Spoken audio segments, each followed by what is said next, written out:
Get ready for our first ever episode of Bite-Sized Brainstorming, the brand new series where we use time-bound, goal-oriented brainstorming sessions to build our world one bite at a time without overbuilding, overcomplicating, or over-procrastinating the process so that we are still getting to the writing. Well, the purpose of these world building sessions is to address issues with the story we have and are passionate about and have made a commitment to ourselves to finish. And we are not using world building to justify to ourselves why we are stalled out with our stories and allowing ourselves to leave them unfinished. Thanks for joining me. I'm your host, CF Claire, an aspiring romance author, mom of 2 young kids on a journey to become a self-published author. And I have a lot of books to write and a lot of world to build. Reading off a script, me?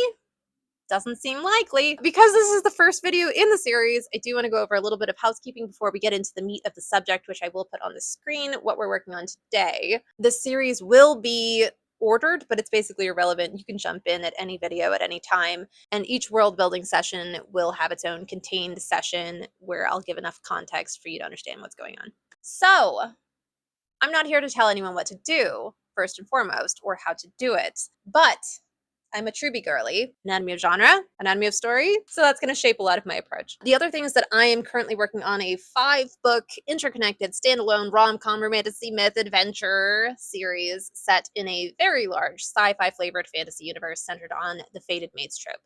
So all my world building sessions will be in service to fleshing out magic and a world that I easily have more than 20 premises for. I don't know at this point. I don't have them all in one spot.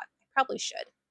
But I plan to be writing this huge universe for a very long time. I'm really excited about it. So while I have this first 5-book series that I'm working on currently that requires world building decisions to be made before I can really nail down some of the plot decisions I need in order to finish the developmental edit of book 1 that I'm working on right now, I need to be careful how I'm approaching the world building so that making one book work doesn't cut me off from the other books that I have set in these same locations. So I'm talking about really big picture stuff right now that still need decisions to be made. We're working in a universe that has no humans. There's all these fantasy races. They all have these home worlds. So each home world will need, whenever it's time to have a book there, will need to be fleshed out a bit more. Book 2 happens on the demon homeworld. And I have no idea what I want the demon magic to be. That's not true. I have an idea, but it is so soft magic right now. And we need some hard magic because we have plot things that will depend on this. That's something we'll need to address in one of these brainstorming videos because I've got like 5 other books set in this demon universe, right? And I need to keep in mind what we're doing so we don't cut ourselves off from the other books in the series we want to do. So that's a bit of the context. And as for format, this is not instructional. I don't know if you can tell, but I do not consider myself an authority figure.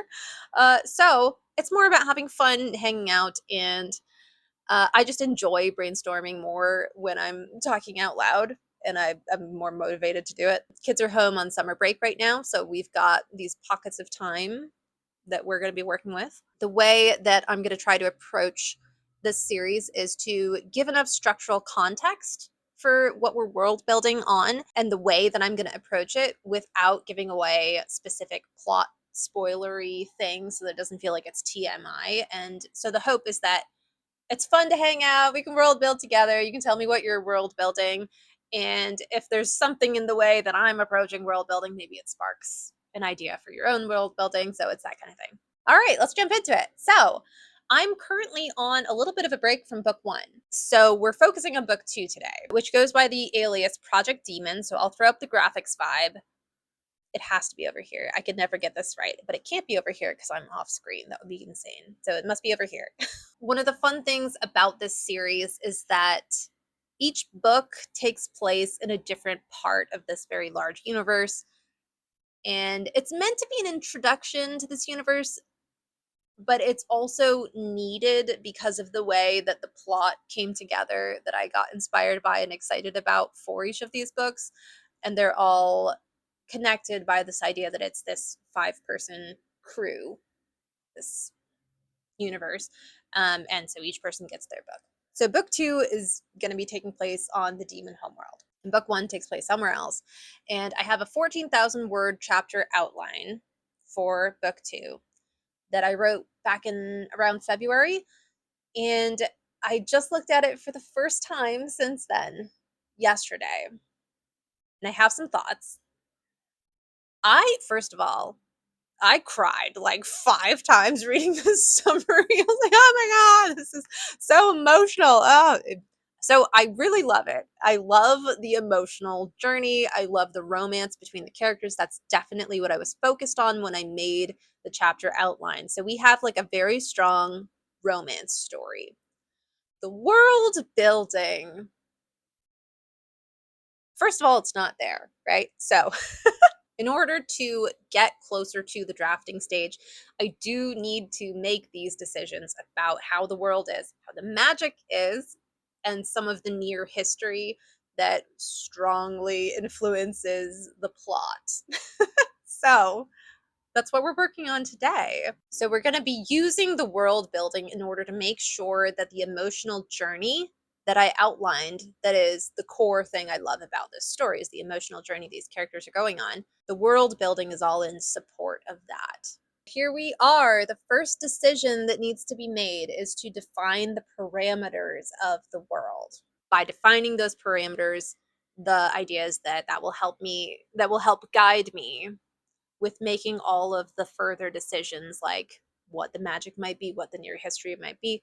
There are these larger guiding principles that I want to just get a grasp on. Now, I have had quite a few of them floating around in my mind, so I think that they will come together quite quickly, but I've never actually just put them all in one place.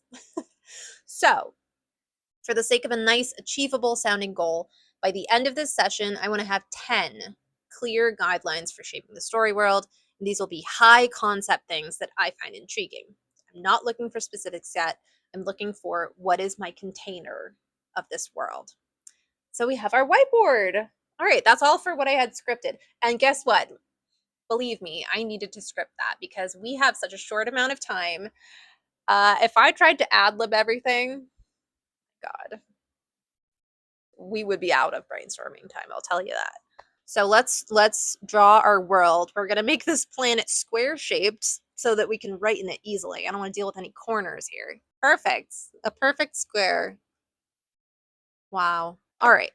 So the biggest thing about this world as a guiding principle is that it is hugely Greek mythology inspired. So let's write that down. The other thing is that it's the demon homeworld. It's also the angel homeworld. I'm not sure exactly. I definitely don't want to call them angels, but I really have another word for it. Essentially, it's demon angels, right? We have that clear two very different cultures clashing. As we know from John Truby, that is like a really good way to set up world building in terms of what are the two different value systems clashing. All right, off the top of my head, the other thing that I really loved is that I want this world to be essentially all younger generation, which means I don't know what historical or magical sort of situation might have set it up, but I want it to be like the entire older generation is gone. It's a world where like the kids were left to figure it all out themselves. And so at this point those kids are grown up, right? They're these immortal, long lived people who are like 200s now, something like that. So I want there to be a lot of these cultural clashes, historical conflicts that people are aware of. But the reality is they're living in a sort of new paradigm, new context. And it's possible to create anything from that, but they're really struggling because they haven't seen the examples of it. And I'm thinking specifically of the male main character in book 2, and I say this because he's a sort of king character, right? And so he is learning.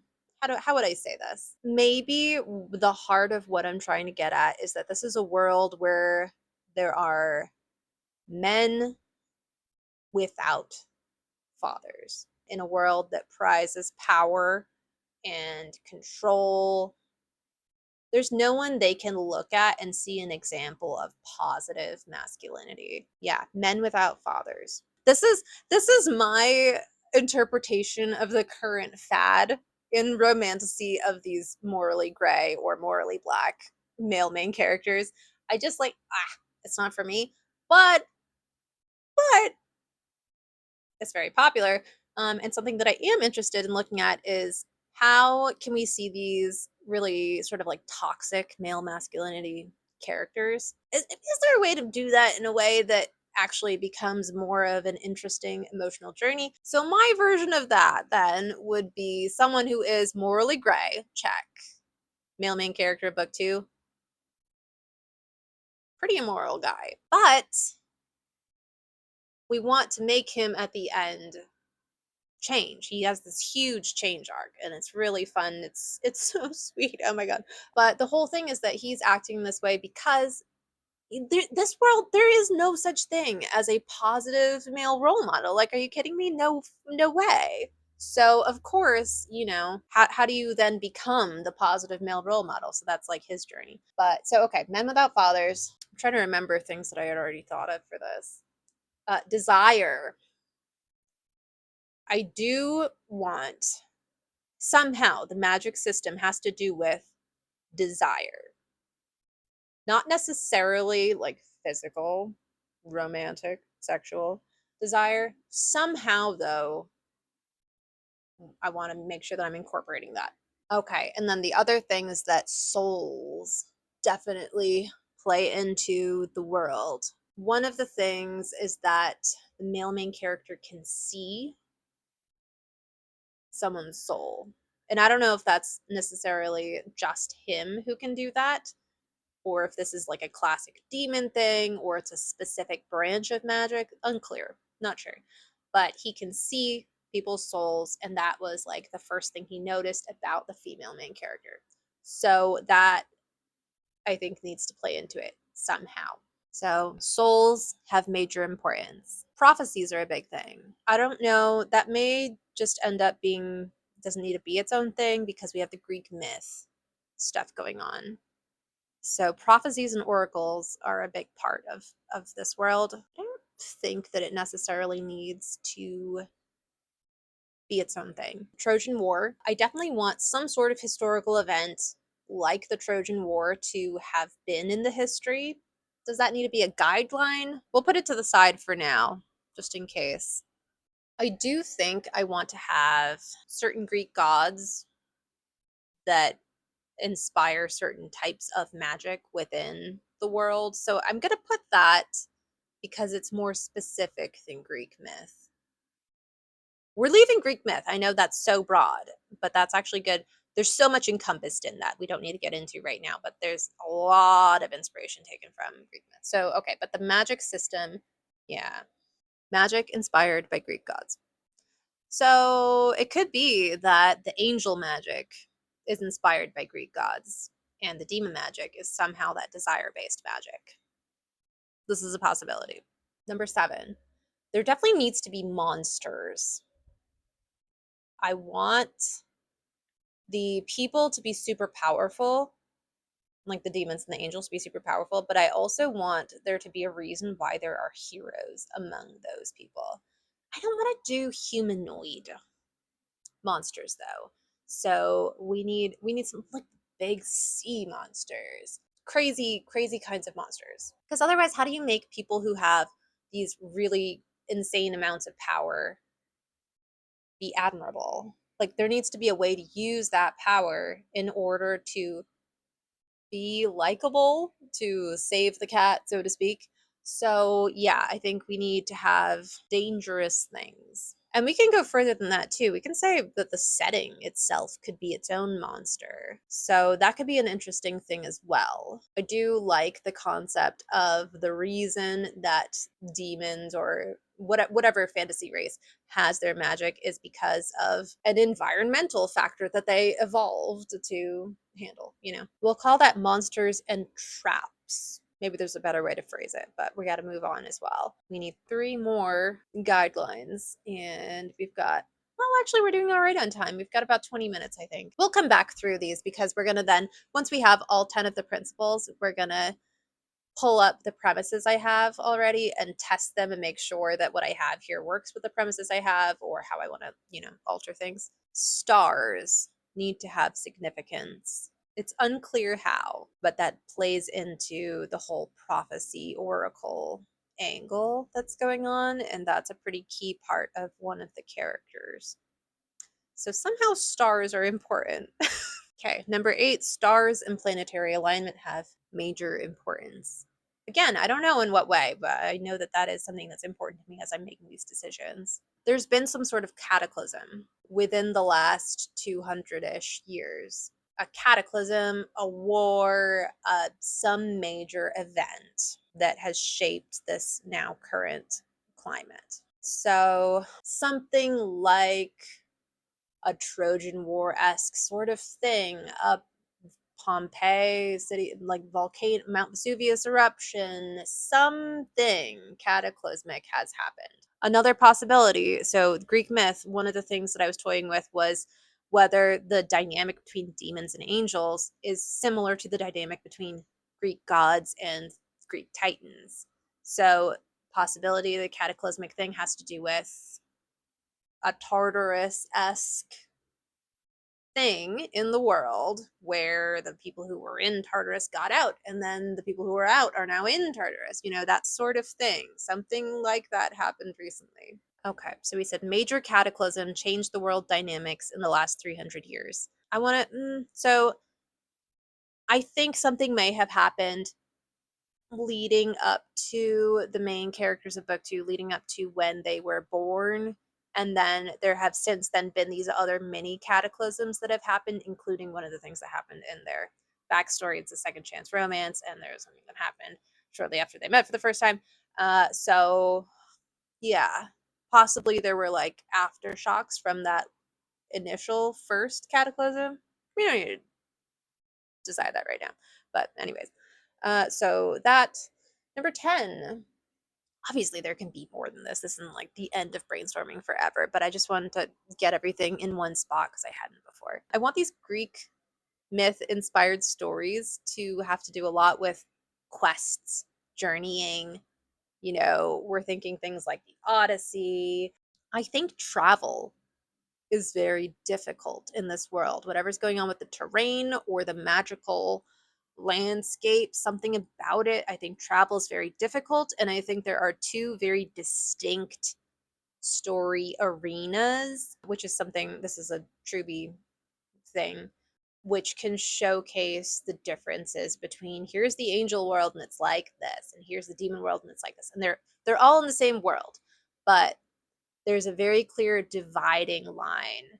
I have been playing with the idea that the male main character of book 2, who's this demon king sort of person, one of the things that he might be able to do has to do with setting boundary wards, territorial wards.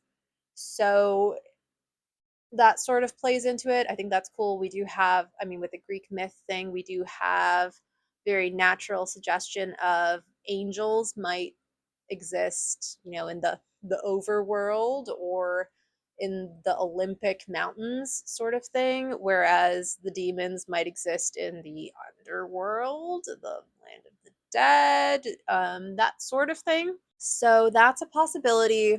I do really want there to be a complete separation between demons and angels, and probably both of them have their own reasons to destroy or rule or whatever the other, but it's hard to get at each other for some reason. These boundaries, I don't know. So that's something that I've been playing with. Yeah, how would I phrase that? Boundaries between territories are contested and magical.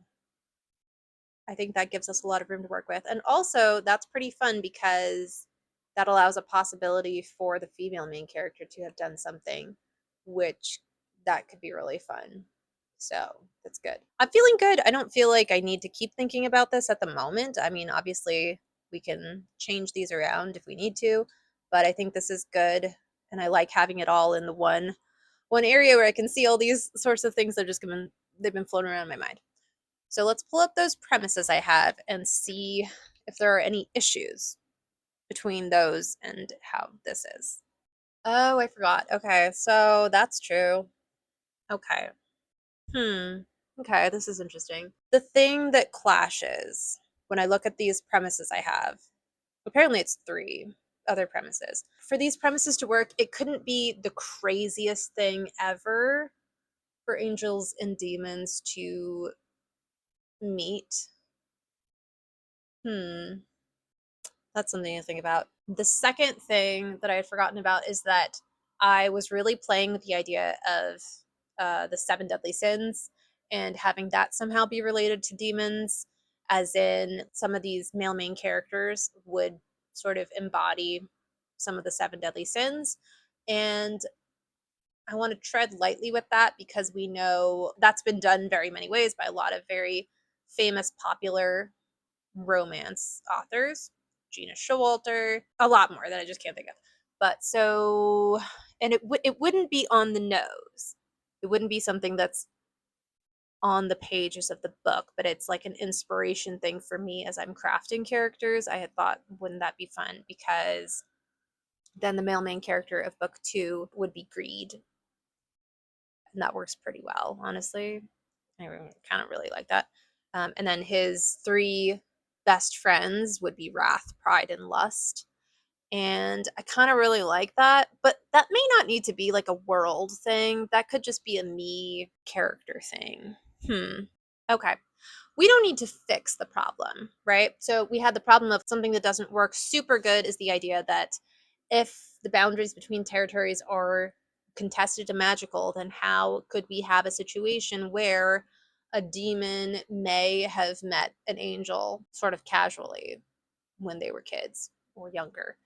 Which I actually really like, and we kind of need. So there needs to at least be a middle ground third place if we have these two extremes.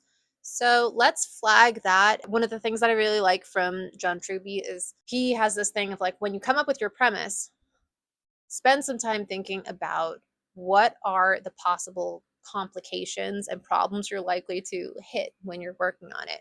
And just have those off the bat that you already know about so that as you're going through it, you can make sure that you are solving them or avoiding them. So that's one of our problems. Let's get that up there. So, how could a demon and angel have met casually if boundaries are so contested and magical? Great. So that's something to think about as we're going forward. Thanks so much for hanging out. I feel really good about that. I hope that was kind of fun to come along. Let me know what world building you're working on. I'll make a little bit of a nicer graphic to put on the screen because maybe it's a little hard to read this, but this is what we came up with. And I'm feeling really good about that.